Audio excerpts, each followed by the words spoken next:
How good was that? How good was the ending of DanMachi? Like, look at it. Look at these stupid ass cheeks. How good was the ending of DanMachi? That was worth the wait. You know, I was coming into this episode like, man, I can't believe they went on hiatus and they made us wait for like 3 episodes. But like, everything in my body wants to be such an effing hater.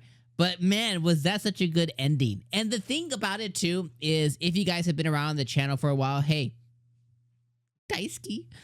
If you haven't though, like, hey, totally cool.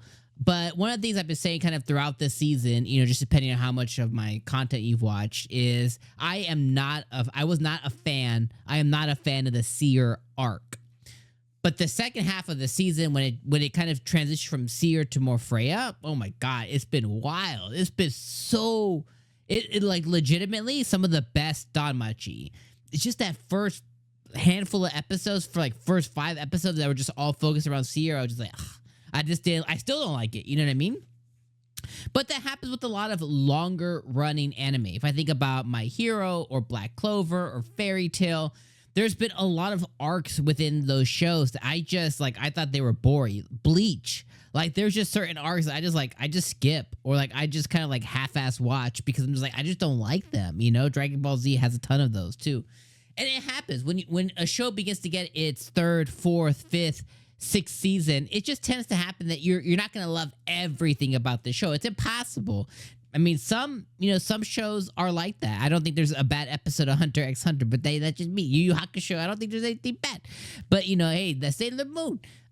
Anyways, though, like, man, the ending was so good. Bell finally saved the girl, and I thought that has to be like the coolest tagline ever. And the fact that he took 𝐜𝐴DEN's advice. I'm terrible with names. If you guys don't know, I'm terrible with names. But he took his advice. He's like, I'll be your protector, you naughty little minx. I was like, God, Bell. Oh my God. I was like, my God, Bell, get her. And Seer took that as the most emotional, like, she's like, oh, Bell-kun. So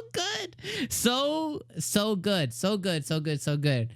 And ultimately with that, you know, he finally saved the girl through rejection.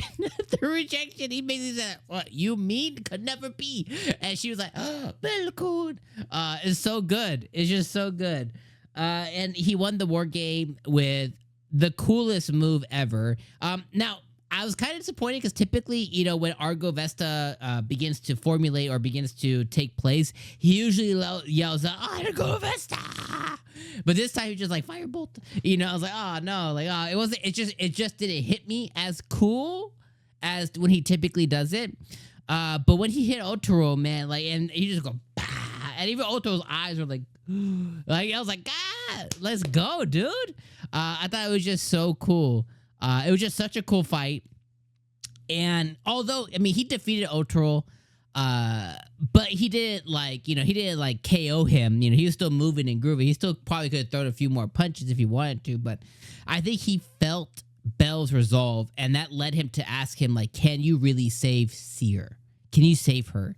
And Bell's like, yes. He didn't say, I think so. He didn't say, I'll try. He said, yes, I can. And Otaro's like, go on, youngin. You know what I mean? And the fact that he's level 8, wild. But, like, that was just such an epic fight. All of it. I didn't think there was a wasted second of that entire fight to me. Even the cuts to the different gods, you know, as they're kind of, like, you know, narrating.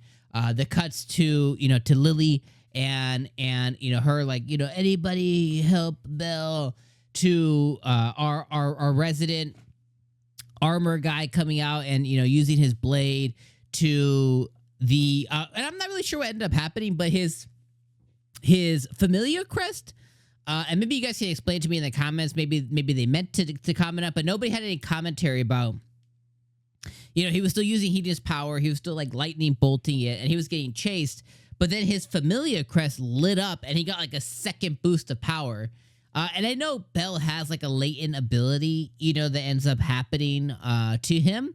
So maybe one of you guys can explain exactly why it lit up in that moment. You know, I think it's because he was in his own headspace. He was like, I'm going to do this thing, kind of like his hero ability, I think it was called. But I don't quite remember what his latent ability is actually called.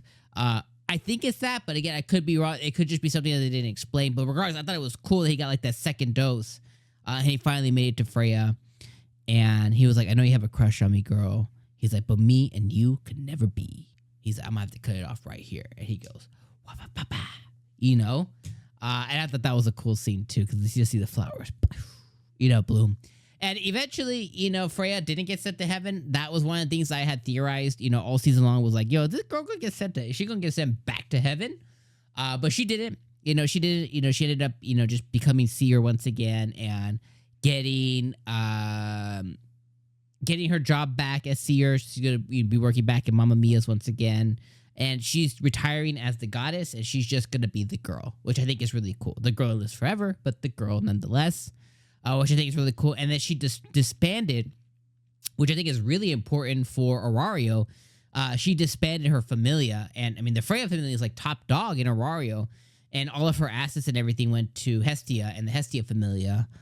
Which I think is cool. But now you have all of these really extremely high-level adventurers, including the strongest one in Aurario, being Otaro, like just kind of free agents at this point. So who knows if they'll create their own who knows exactly what will happen with them?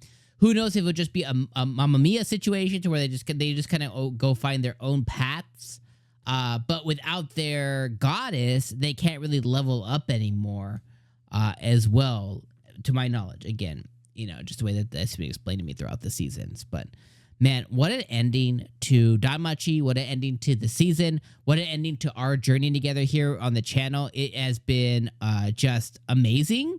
And of course, the poo-poo, the negativity is just around the fact that JC staff had to take that big long hiatus and that long break.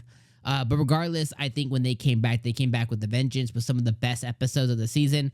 And that Otaro fight and the call out back to Bell and the Minotaur, I was like, oh, he's like, I felt this feeling before. I must win. I was like, oh my God, Bell.